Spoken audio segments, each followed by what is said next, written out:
parlons d'écuménisme dans la chrétienté. L'écuménisme est un mouvement spirituel et théologique visant à rassembler les différentes églises chrétiennes. Né au début du XXe siècle, ce mouvement cherche à favoriser le rapprochement, le dialogue et les actions communes entre chrétiens. Bien que le mot catholique provient du latin ecclésiastique catholicus, lui-même issu du grec catholico, signifiant universel ou général, Jésus annonce la division au sein de son propre Église, au sein de son propre temple et corps. Il n'y a donc pas d'église plus valeureuse que d'autres, mais dans les faits, il y a des églises plus rassembleuses que d'autres, c'est un fait. Jésus dit dans Matthieu 10, « Ne croyez pas que je sois venu apporter la paix sur la terre. Je ne suis pas venu apporter la paix, mais l'épée. » Il parle d'union et de division. Il n'est pas venu apporter l'union, mais la division. Car je suis venu mettre la division entre l'homme et son père, entre la fille et sa mère, entre la belle-fille et sa belle-mère. Ces dénominations s'accordent sur des fondements en commun, notamment la foi en Christ, la Bible et la maison qui est l'Église, soit le corps du Christ. Les témoins de Jéhovah prônent le rétablissement d'un paradis terrestre sous le royaume de Dieu, considérant la Bible comme l'unique vérité. Ils mettent l'accent sur l'évangélisation de porte à porte, la neutralité politique, le refus des transfusions sanguines et une stricte moralité biblique comme l'interdiction de l'alcoolisme, du tabac et des jeux d'argent. Les Mormons prônent un christianisme restauré axé sur la famille éternelle, une vie conservatrice et un code de santé strict. Ils valorisent le livre de Mormon sans le dissocier de la Bible, la révélation continue par des prophètes modernes, le prosélytisme, le baptême par procuration et l'abstinence d'alcool, de tabac, de thé et de café. Plaçons cela avec la révélation de la Bible où la Bible dit en 1 Corinthiens 12, « Car comme le corps est un et a plusieurs membres, et comme tous les membres du corps, malgré leur nombre, ne forment qu'un seul corps, ainsi en est-il de Christ. » Nous avons tous en effet été baptisés dans un seul esprit pour former un seul corps, soit juif, soit grec, soit esclave, soit libre, et nous avons tous été abreuvés d'un seul esprit. Ainsi le corps n'est pas un seul membre, mais il est formé de plusieurs membres. Si le pied disait « parce que je ne suis pas une main, je ne suis pas du corps », ne serait-il pas du corps pour cela ? Et si l'oreille disait « parce que je ne suis pas un œil, je ne suis pas du corps », ne serait-elle pas du corps pour cela? Si tout le corps était œil, où serait l'ouïe? S'il était tout ouïe, où serait l'odorat? Maintenant Dieu a placé chacun des membres dans le corps comme il a voulu. Si tous étaient un seul membre, où serait le corps? Maintenant donc il y a plusieurs membres et un seul corps. L'œil ne peut pas dire à la main, je n'ai pas besoin de toi, ni la tête dire aux pieds, je n'ai pas besoin de vous. Mais bien plutôt les membres du corps qui paraissent être les plus faibles sont nécessaires, et ceux que nous estimons être les moins honorables du corps, nous les entourons d'un plus grand honneur. Ainsi nos membres les moins décents reçoivent le plus d'honneur, tandis que ceux qui sont décents n'en ont pas besoin. Dieu a disposé le corps de manière à donner plus d'honneur à ceux qui en manquaient, afin qu'il n'y ait pas de division dans le corps, mais que les membres aient également soin les uns des autres. Et si un membre souffre, tous les membres souffrent avec lui. Si un membre est honoré, tous les membres se réjouissent avec lui. Vous êtes le corps de Christ et vous êtes ses membres, chacun pour sa part. Et Dieu a établi dans l'Église premièrement des apôtres, deuxièmement des prophètes, troisièmement des docteurs, ensuite ceux qui ont le don des miracles, puis ceux qui ont les dons de guérir, de secourir, de gouverner, de parler diverses langues. Tous sont-ils apôtres? Tous sont-ils prophètes? Tous sont-ils docteurs? Tous ont-ils le don des miracles? Tous ont-ils le don des guérisons? Tous parlent-ils en langue? Tous interprètent-ils? Aspirez aux dons les meilleurs. Et je vais encore vous montrer une voie par excellence. Car nous connaissons en partie et nous prophétisons en partie, mais quand ce qui est parfait sera venu, ce qui est partiel sera aboli. Lorsque j'étais enfant, je parlais comme un enfant, je pensais comme un enfant, je raisonnais comme un enfant. Lorsque je suis devenu homme, j'ai fait disparaître ce qui était de l'enfant. Aujourd'hui, nous voyons au moyen d'un miroir, d'une manière obscure, mais alors nous verrons face à face. Aujourd'hui, je connais en partie, mais alors je connaîtrai comme j'ai été connu. Maintenant donc ces trois choses demeurent, la foi, l'espérance, l'amour, mais la plus grande de ces choses, c'est l'amour. 1 Corinthians 14 researches le mot. Aspirez aussi au don spirituel, mais surtout à celui de prophétie. En effet, celui qui parle en langue ne parle pas aux hommes, mais à Dieu, car personne ne le comprend. Et c'est en esprit qu'il dit des mystères. Celui qui prophétise, au contraire, parle aux hommes, les édifie, les exhorte, les console. Celui qui parle en langue s'édifie lui-même. Celui qui prophétise édifie l'Église. Je désire que vous parliez tous en langue, mais encore plus que vous prophétisiez. Celui qui prophétise est plus grand que celui qui parle en langue, à moins que ce dernier n'interprète, pour que l'Église en reçoive de l'édification. Et maintenant, frères, de quelle utilité vous serais-je si je venais à vous en parlant en langue, et si je ne vous parlais pas par révélation, ou par connaissance, ou par prophétie, ou par doctrine? Si les objets inanimés qui rendent un son comme une flûte ou une harpe ne rendent pas des sons distincts, comment reconnaîtra-t-on ce qui est joué sur la flûte ou sur la harpe? Et si la trompette rend un son confus, qui se préparera au combat? De même vous, si par la langue vous ne donnez pas une parole distincte, comment saura-t-on ce que vous dites? Car vous parlerez en l'air. Aussi nombreuses que puissent être dans le monde les diverses langues, il n'en est aucune qui soit sans signification. Si donc je ne connais pas le sens de la langue, je serai un barbare pour celui qui parle, et celui qui parle sera un barbare pour moi. De même vous, puisque vous aspirez aux dons spirituels, que ce soit pour l'édification de l'Église que vous cherchiez à en posséder abondamment. C'est pourquoi que celui qui parle en langue prie pour avoir le don d'interpréter. Car si je prie en langue, mon esprit est en prière, mais mon intelligence demeure stérile. Que faire donc? Je prierai par l'esprit, mais je prierai aussi avec l'intelligence. Je chanterai par l'esprit, mais je chanterai aussi avec l'intelligence. Autrement, si tu rends grâce par l'esprit, comment celui qui est dans les rangs des simples auditeurs répondra-t-il? Amen, à ton action de grâce, puisqu'il ne sait pas ce que tu dis. Tu rends, il est vrai, d'excellentes actions de grâce, mais l'autre n'est pas édifié. Je rends grâce à Dieu de ce que je parle en langue plus que vous tous, mais dans l'Église, j'aime mieux dire 5 paroles avec mon intelligence, afin d'instruire aussi les autres que 10 000 paroles en langue. Frères, ne soyez pas des enfants sous le rapport du jugement. Mais pour la méchanceté, soyez des enfants, et à l'égard du jugement, soyez des hommes faits. Il est écrit dans la loi, c'est par des hommes d'une autre langue et par des lèvres d'étrangers que je parlerai à ce peuple, et ils ne m'écouteront pas même ainsi, dit le Seigneur. Par conséquent, les langues sont un signe non pour les croyants, mais pour les non-croyants. La prophétie, au contraire, est un signe, non pour les non-croyants, mais pour les croyants. Si donc dans une assemblée de l'Église entière tous parlent en langue et qu'il entre de simples auditeurs ou des non-croyants, ne diront-ils pas que vous êtes fous? Mais si tous prophétisent et qu'il entre un non-croyant ou un simple auditeur, il est convaincu par tous, il est jugé par tous. Les secrets de son cœur sont dévoilés de telle sorte que, tombant sur sa face, il adorera Dieu et publiera que Dieu est réellement au milieu de vous. Que faire donc, frères? Lorsque vous vous assemblez les uns ou les autres parmi vous ont-ils un cantique, une instruction, une révélation, une langue, une interprétation, que tout se fasse pour l'édification. Si quelqu'un croit être prophète ou spirituel, qu'il reconnaisse que ce que je vous écris est un commandement du Seigneur. Et si quelqu'un l'ignore, qu'il l'ignore. Ainsi donc, frères, aspirez au don de prophétie et n'empêchez pas de parler en langue, mais que tout se fasse avec bienséance et avec ordre. 1 Corinthiens 15. Je vous rappelle, frères, l'évangile que je vous ai annoncé, que vous avez reçu, dans lequel vous avez persévéré et par lequel vous êtes sauvés, si vous le retenez dans les termes où je vous l'ai annoncé. Autrement, vous auriez cru en vain. Je vous ai enseigné avant tout, comme je l'avais aussi reçu, que Christ est mort pour nos péchés selon les Écritures. Il a été enseveli et il est ressuscité le 3e jour selon les Écritures. Et il est apparu à Cépha, puis aux 12. Ensuite, il est apparu à plus de 500 frères à la fois, dont la plupart sont encore vivants et dont quelques-uns sont morts. Ensuite, il est apparu à Jacques, puis à tous les apôtres.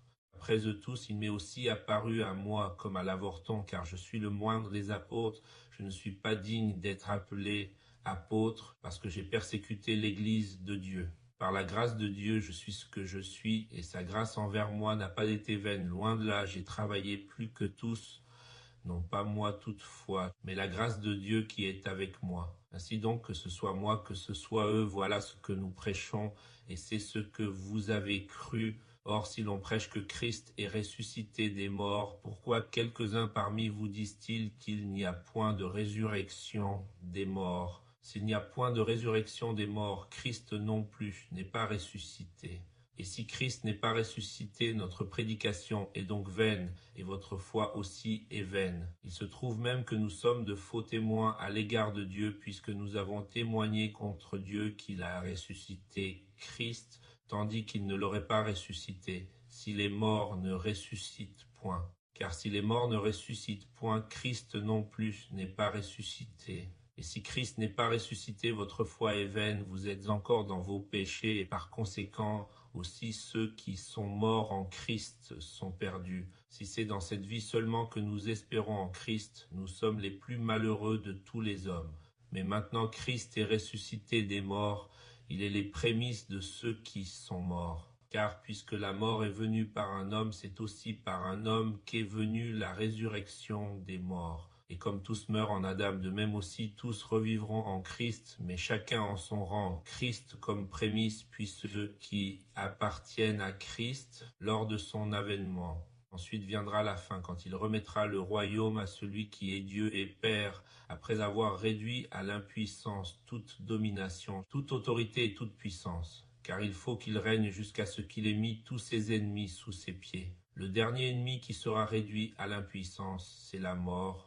Dieu, en effet, a tout mis sous ses pieds, mais lorsqu'il dit que tout lui a été soumis, il est évident que celui qui lui a soumis toutes choses est excepté. Et lorsque toutes choses lui auront été soumises, alors le Fils lui-même sera soumis à celui qui lui a soumis toutes choses, afin que Dieu soit tout en tous. Autrement que feraient ceux qui se font baptiser pour les morts. Si les morts ne ressuscitent absolument pas, pourquoi se font-ils baptiser pour eux? Et nous, pourquoi sommes-nous à toute heure en péril? Chaque jour je suis exposé à la mort, je l'atteste, frère, par la gloire dont vous êtes pour moi le sujet en Jésus-Christ notre Seigneur. Si c'est dans des vues humaines que j'ai combattu contre les bêtes à Éphèse, quel avantage m'en revient-il? Si les morts ne ressuscitent pas, mangeons et buvons, car demain nous mourrons. Ne vous y trompez pas, les mauvaises compagnies corrompent les bonnes mœurs. Revenez à vous-même comme il est convenable et ne péchez point,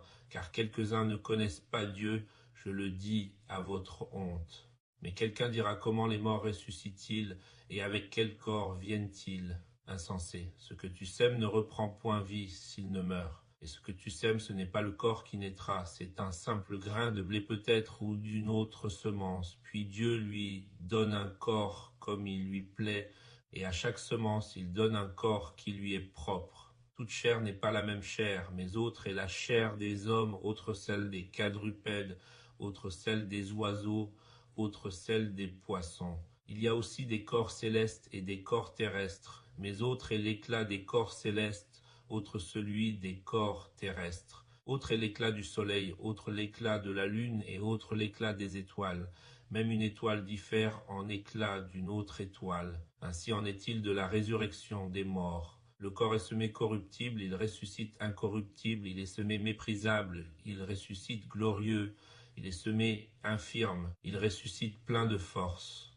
Il est semé corps naturel, il ressuscite corps spirituel. S'il y a un corps naturel, il y a aussi un corps spirituel. C'est pourquoi il est écrit le premier homme, Adam devint une âme vivante. Le dernier Adam est devenu un esprit vivifiant. Mais ce qui est spirituel n'est pas le premier, c'est ce qui est naturel. Ce qui est spirituel vient ensuite. Le premier homme tiré de la terre est terrestre, le second homme est du ciel. Tel est le terrestre, tels sont aussi les terrestres, et tel est le céleste, tels sont aussi les célestes. Et de même que nous avons porté l'image du terrestre, nous porterons aussi l'image du céleste. Ce que je dis, frère, c'est que la chair et le sang ne peuvent hériter le royaume de Dieu, et que la corruption n'hérite pas l'incorruptibilité. Voici, je vous dis un mystère, nous ne mourrons pas tous, mais tous nous serons changés en un instant, en un clin d'œil, à la dernière trompette. La trompette sonnera et les morts ressusciteront incorruptibles et nous serons changés. Car il faut que ce corps corruptible revête l'incorruptibilité et que ce corps mortel revête l'immortalité. Lorsque ce corps corruptible aura revêtu l'incorruptibilité et que ce corps mortel aura revêtu l'immortalité, alors s'accomplira la parole qui est écrite. La mort a été engloutie dans la victoire. Ô mort, où est ta victoire? Ô mort, où est ton aiguillon? L'aiguillon de la mort, c'est le péché, et la puissance du péché, c'est la loi. Mais grâce soit rendue à Dieu qui nous donne la victoire par notre Seigneur Jésus-Christ. Ainsi, mes frères bien-aimés, soyez fermes, inébranlables, travaillant de mieux en mieux à l'œuvre du Seigneur, sachant que votre travail ne sera pas vain dans le Seigneur. 1 Corinthiens 16, pour ce qui concerne la collecte en faveur des saints, agissez vous aussi comme je l'ai ordonné aux églises de la Galatie. Que chacun de vous, le premier jour de la semaine, mette à part chez lui ce qu'il pourra selon sa prospérité, afin qu'on n'attende pas mon arrivée pour recueillir les dons.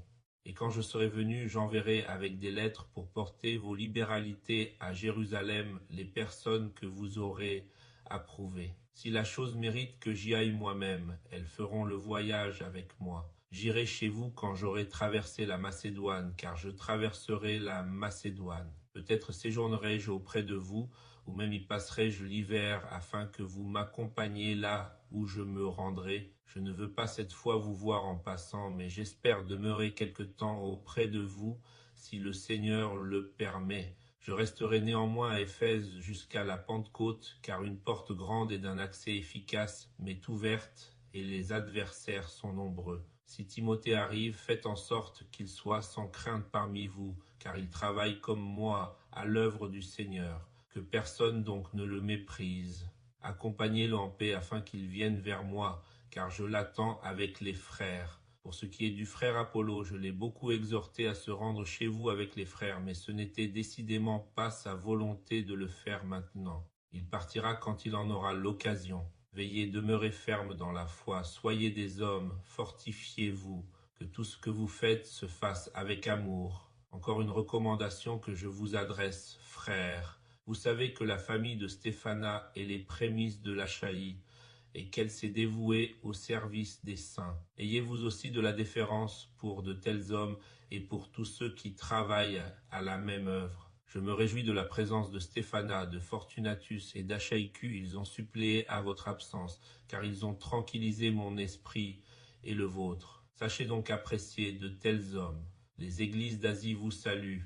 Aquila et Priscille, avec l'église qui est dans leur maison, vous saluent beaucoup dans le Seigneur. Tous les frères vous saluent. Saluez-vous les uns les autres par un saint baiser. Je vous salue, moi, Paul, de ma propre main. Si quelqu'un n'aime pas le Seigneur, qu'il soit anathème. Maranatha, que la grâce du Seigneur Jésus soit avec vous.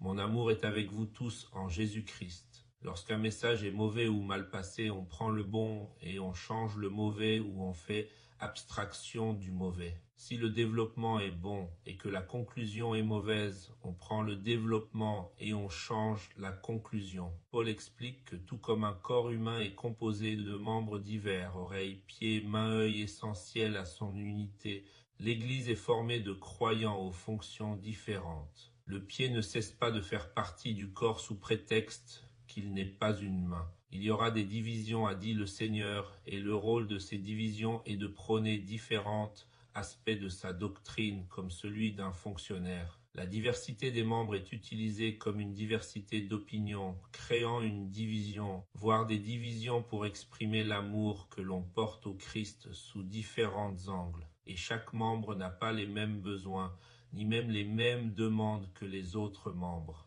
C'est ce qu'on appelle la liberté de choisir sa propre église due à l'importance des individualités, même des individualités qui semblent moins honorables, mais qui sont tous indispensables au fonctionnement de l'ensemble du système. Nos prières sont les mêmes, même si elles ne se ressemblent pas, et que nous-mêmes, nous nous ressemblons pas. Nous sommes cependant tournés vers le Père, le Fils et le Saint-Esprit, bien que Jésus ait dit « Nul ne vient au Père que par moi ». C'est pourquoi les musulmans qui considèrent Allah comme le Père sont dans l'erreur. Entre le Père et nous, il y a le Christ qui est l'emprunt de sa personne, le reflet de Dieu.